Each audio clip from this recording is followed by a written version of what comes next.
देखते ही देखते माणिक नगर नाम का गांव एक लूडो गेम की शीट में बदल गया। गांव में अचानक ये क्या हो रहा था, किसी की समझ में नहीं आया। फिर अचानक से आसमान में एक विशाल सा डाइस दिखा और देखा कि डाइस से कुछ आवाज आ रही थी। किसने मुझे बाहर निकाला? बहुत अच्छा किया। अब बताओ कौन मेरे साथ खेलने के लिए तैयार है? नियम तो पता है ना? कौन हो तुम? तुम्हें बाहर किसने निकाला?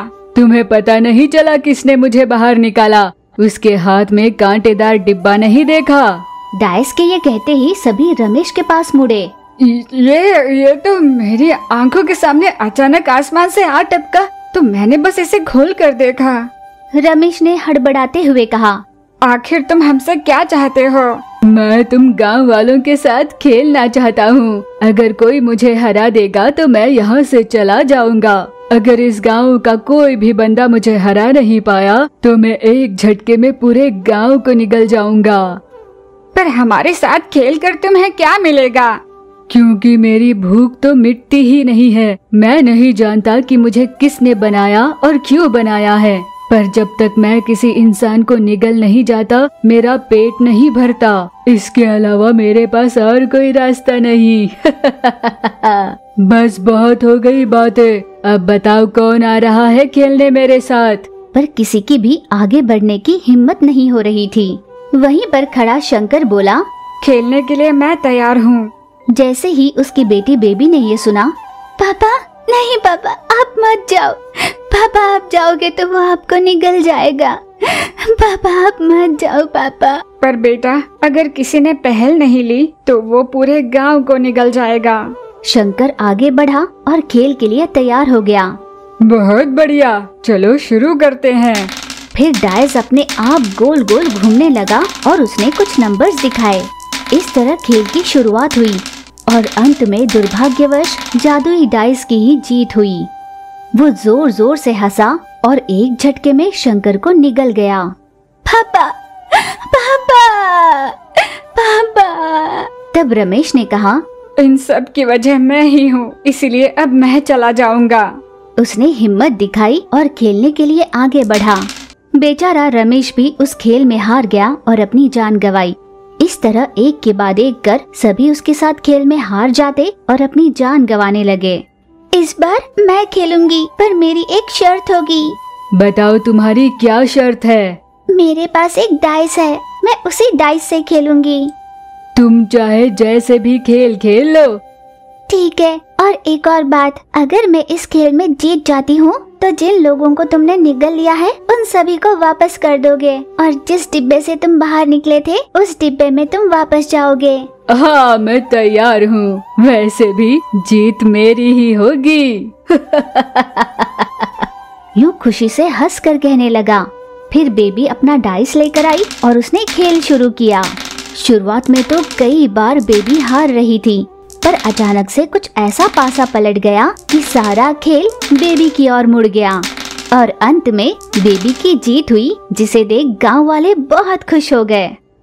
लगता है तुमने कोई चाल चली है। मैंने कोई चाल वाल नहीं चली, और शर्त के मुताबिक तुम्हें उन सभी लोगों को वापस करना होगा। और हाँ, तुम्हें वापस उसी डिब्बे में जाना है जहाँ से तुम बाहर आए थे। भला ये कैसे हो सकता है? ये हरगिज नहीं हो सकता। तुम मुझसे छुटकारा नहीं पा सकते। मैंने जो कहा मैं वही करूँगा। गांव वालों को निगलने के लिए डाइस आगे बढ़ रहा था। फिर अचानक से उसे उसके पिता की कही कुछ बातें याद आई। बेटा हमेशा याद रखना, इस सृष्टि में भगवान की शक्ति के आगे कोई शक्ति नहीं, और अगर कभी ऐसा संभव हुआ भी तो वो ज्यादा समय तक नहीं टिक पाता, उसका अंत होकर ही रहता है। बेबी को पिता की कही ये बात बार बार याद आ रही थी। जल, अग्नि, वायु, धरती और आकाश, ये पंचभूत हैं। अगर वो हवा में इस तरह उड़ रहा है तो जरूर वायु से डर नहीं लगता होगा। धधकती सूरज की किरणों में खड़ा है तो शायद अग्नि से भी नहीं डरता। आकाश से ही टपका है तो आकाश भी इसका कुछ नहीं बिगाड़ सकता। धरती पर आने के लिए भी इसे कोई संकोच नहीं, इसका मतलब वो धरती से भी नहीं डरता। अब बचा है तो एक जल, ये जरूर जल से डरता होगा। ये सोचकर चलो गाँव वालों, जल्दी से नदी की ओर बढ़ो। जल्दी करो, देरी मत करो, कोई भी छूटना नहीं चाहिए, सभी नदी की ओर बढ़ो। बेबी की कही बात को मानकर सभी गांव वाले तुरंत नदी की ओर बढ़े और पानी के अंदर उतरकर खड़े हो गए। डाइस ने जैसे ही ये देखा रुक गया। हम जब तक नदी में है ये हमारा कुछ नहीं बिगाड़ सकता, और अगर हमने इस पर जल छिड़का तो ये डर कर चला जाएगा। फिर वे सभी नदी में यूं ही खड़े रहे और डाइस की ओर पानी छिड़कने लगे। डाइस ये देखकर बहुत डर गया। नहीं नहीं, मुझ पर पानी मत छिड़को, नहीं नहीं। डाइस जोर जोर से चिल्लाने लगा। तो फिर वही करो जो तुमने वादा किया था, उन सभी लोगों को वापस लौटा दो और उस डिब्बे में वापस लौट जाओ, वरना हम सब तुम पर जल छिड़कते रहेंगे। अच्छा ठीक है, मैं सभी को वापस लौटाता हूँ। ये कहकर डाइस ने एक एक कर उन सभी को बाहर निकाला जिन्हें उसने निगल लिया था, और फिर डाइस वापस उसी कांटेदार डिब्बे में चला गया जिससे वो बाहर निकला था। बेबी ने तुरंत उस डिब्बे को उठाया और हमेशा के लिए नदी में फेंक आई। नदी में गिरते ही डिब्बा अचानक से गायब हो गया। गांव वालों ने उसकी खूब सराहना की। बेटा, तुमने ये सब कैसे कर लिया? पापा, मैंने आपको धोखा देने के लिए एक डाइस बना लिया था ना, मैंने उसी डाइस से उस जादुई डाइस को हरा दिया। आप ही ने तो सिखाया था ना कि भले काम के लिए धोखा देना कुछ गलत नहीं होता। सभी की जान बचाने के लिए मैंने ऐसा किया। और आपने मुझे एक दिन ये भी बताया था कि सृष्टि में किसी भी चीज का अंत होने के लिए पंचभूतों में से किसी एक का होना आवश्यक होता है। पिता को अपनी बेटी की समझदारी पर गर्व हो रहा था। गांव वालों ने भी पिता और बेटी की खूब सराहना की और फिर वे सभी अपने अपने घर लौट गए। गांव के सभी लोग अपने अपने कामों में व्यस्त होकर खुश रहने लगे। यूं ही दिन बीत रहे थे। फिर अचानक एक दिन फिर से आसमान से एक बहुत बड़ी चीज जमीन पर आ टपकी। गांव वालों ने जैसे ही ये देखा, हे भगवान, लगता है अपने गांव पर फिर से संकट आने वाला है, इसीलिए ये फिर से यहाँ आ टपकी है। यूं सभी एक दूसरे को आगाह करने लगे। आग की तरह ये बात पूरे गांव में फैली और उस चीज को देखने गांव के सभी लोग इकट्ठा हुए। बेबी भी वहाँ पर आ पहुँची। आखिर ये हर बार हमारे गांव के साथ ही क्यों हो रहा है, समझ में नहीं आता। जल्दी से इस डिब्बे को जलाकर पानी में फेंक दीजिए। बेबी का कहा मान गांव वालों ने वही किया, पर इसका कोई फायदा नहीं हुआ। वो जादुई डाइस बार बार आने लगा। लगता है ये बहुत ही जिद्दी है, इसे जल्दी से जमीन के अंदर गाड़ दो। बेबी के कहने पर गांव वालों ने जमीन में खुदाई की और उस बक्से को उसमें गाड़ दिया। फिर वो कभी भी वहाँ से लौट कर नहीं आया। गांव वालों, लगता है अपने गांव पर किसी की बुरी नजर लगी है। हम सभी को मिलकर गांव की भलाई के लिए यज्ञ कराना होगा। बेबी ने जैसे ही यज्ञ की बात की, गांव वालों ने इस पर सोच विचार किया और यज्ञ के लिए तैयार हो गए। फिर एक दिन गांव में यज्ञ रखा गया। सभी गांव वालों ने यज्ञ में उपस्थित होकर गांव की भलाई की प्रार्थना की। उस दिन से गांव में हर तरफ शांति ही शांति थी। सभी बहुत खुश थे। बेबी का परिवार बहुत ही गरीब परिवार था। उसके पिता मटके बनाया करते थे। उनकी पत्नी शांति उस काम में अपने पति की सहायता करती थी। उन दोनों की कड़ी मेहनत के बाद भी उनका गुजारा मुश्किल से ही हो पाता था। फिर भी वे दोनों बहुत मेहनत कर अपनी बेटी को पढ़ाया भी करते थे।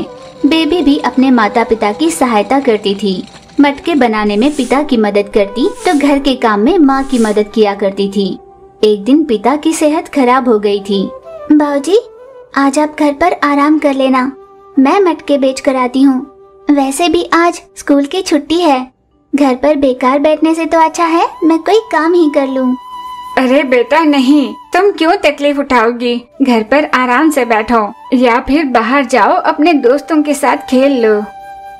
नहीं बाबूजी, कोई बात नहीं, मैं चलती हूँ। पिता का कहा न मानकर बेबी मटके बेचने बाहर निकली। पिता बार बार उसे मना करते रहे पर उसने सुनी नहीं। माँ ने भी पीछे से आवाज लगाई, बेटा मत जाओ, धूप तेज है बेटा, घर वापस आ जाओ। माँ, कोई बात नहीं, मैं जल्दी लौट आऊंगी। बेबी ने माँ की भी नहीं सुनी। ये लड़की भी ना मेरी भी नहीं सुनती। फिर माँ घर के अंदर चली गई। सड़क के किनारे बैठकर बेबी, ठंडा ठंडा पानी देने वाली ठंडी ठंडी मटकी, आइए आइए लीजिए मटका।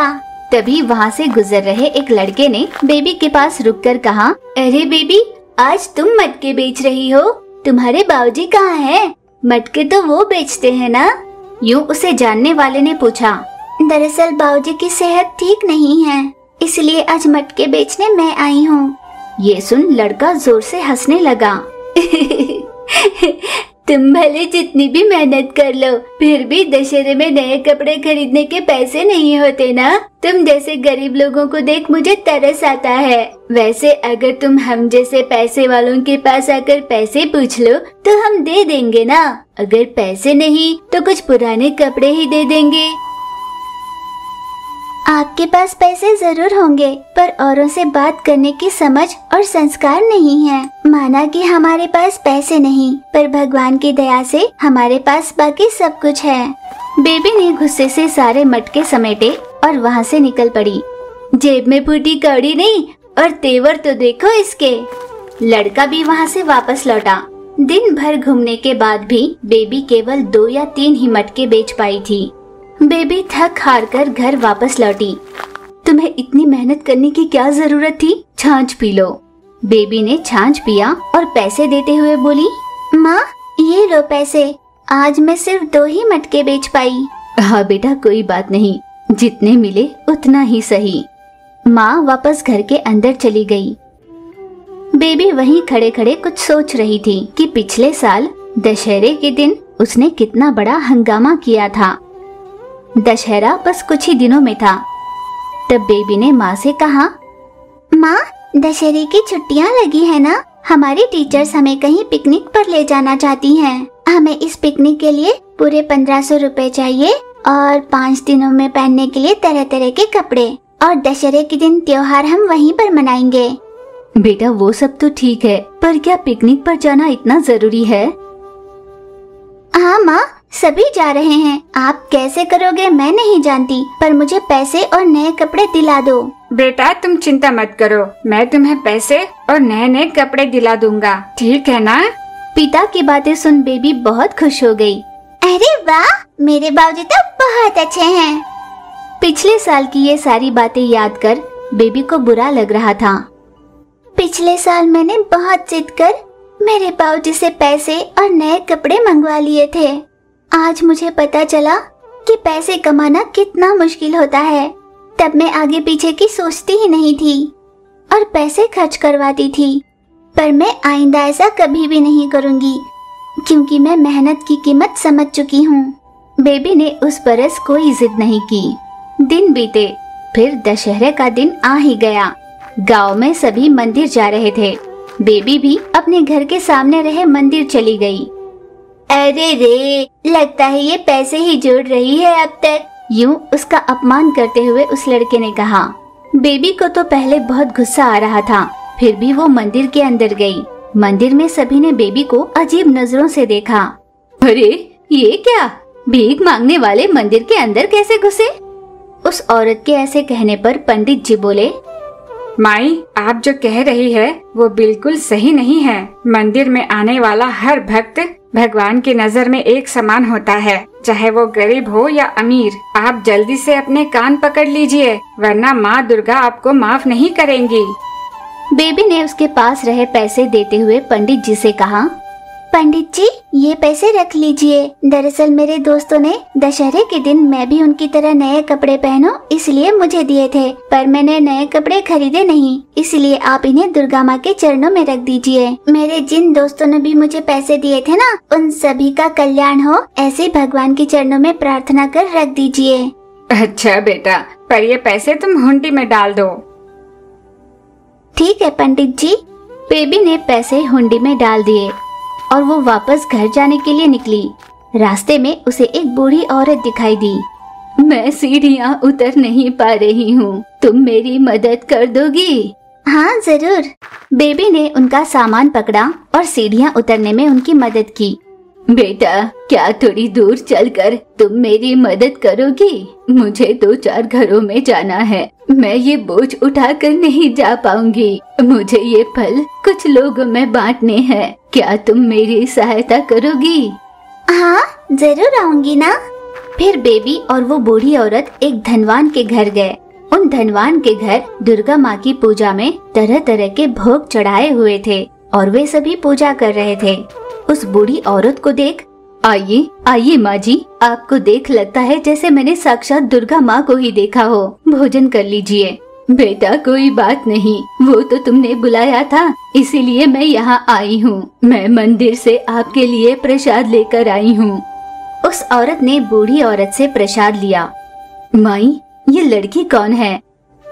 वो मेरी पोती है। ये कहने पर धनवान औरत ने बेबी को कपड़े दिए। नहीं नहीं, मुझे नहीं चाहिए। बेबी के मना करने पर भी उन लोगों ने जबरदस्ती उसे कपड़े दिए। वे दोनों भोजन कर घर से बाहर निकले।